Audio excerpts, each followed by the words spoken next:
Today we will continue with our presentations on rhetoric. Next up is Mary. Thank you, Mrs. Betty. Please introduce your project to us, Mary. Well, to start off, I have a video clip to share.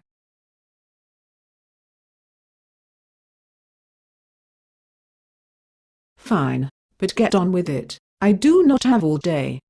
Here is a preview for my favorite television show. Now here we go. And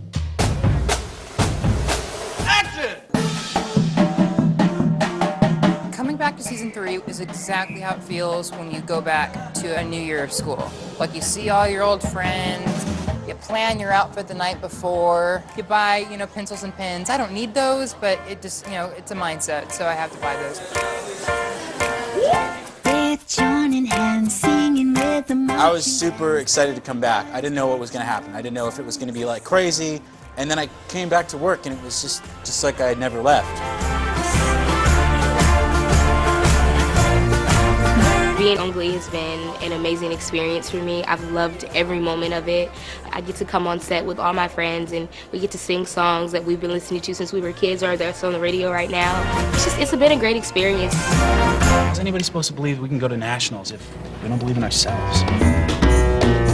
I really missed our crew while we were on tour, and I really wish that we could take our crew with us. The makeup ladies, the hair people, aka therapy.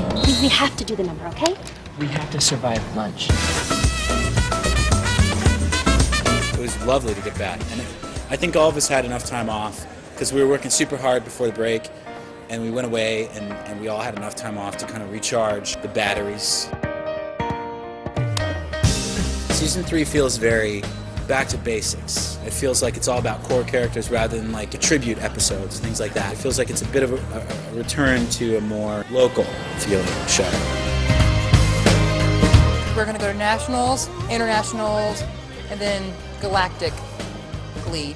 Glee Galactic, season 4, where we compete against Mars. Do we have the budget for that? Season 3! Season 3.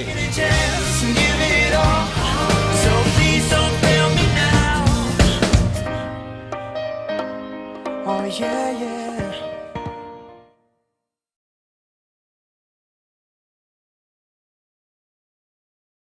For goodness sake, Mary. This is a presentation about rhetoric, not about that trash you teenagers watch these days. If you'll excuse me, Mrs. Betty, I can show you that there is rhetoric in teen media. Oh, really? There is no rhetorical purpose in television. Actually, teen media such as Glee has many rhetorical purposes. The producers seek to project an image of independent, although sometimes irresponsible teens. Well, perhaps that is true, but junk about singing or pregnant teenagers does not appeal to an audience the way, say, reading Charles Dickens persuades and interests. On the contrary, Mrs. Betty, the producers and writers appeal to the logos and pathos of teen audiences in order to entertain through characters and situations that we can relate to. By claiming that this show is like going back to high school, the actors and show in general appeal to the teen context and audience. How do you suppose they achieve this rhetorical purpose? Like any good entertainment, shows such as Make It or Break It and Glee use appeals such as examples and drama to keep the audience hooked to the show. Although most of the appeals are emotional or ethical, there are logical appeals as well. For example, many teen shows emphasize friendships and social skills. And how do you define good entertainment? Producers use actors that are young and attractive to appeal and draw the interest and sympathy of a younger crowd. Well, maybe you have a point. But I bet that you cannot answer this question. How does having these so-called appeals impact our perspectives? Why is this form of rhetoric important? Actually, Mrs. Betty, I would be glad to answer the question. We are in a society where we are surrounded by media. Viewers usually learn something about society and its themes such as friendship, pressure, and sexuality while watching The Secret Life of an American Teenager, just like some people do while reading Charles Dickens. By showing teenagers overcoming conflicts, Teen media gives teens a sense of empowerment. Well, I must say, Mary, I never thought of television in this way. I now see that television is a powerful form of rhetoric. Those producers must be masters of persuasion. Yes, I'm glad you agree.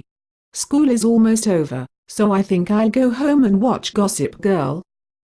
Who knows, maybe you'll learn more about rhetoric. Maybe. See you later, Mrs. Betty. Goodbye, Mary.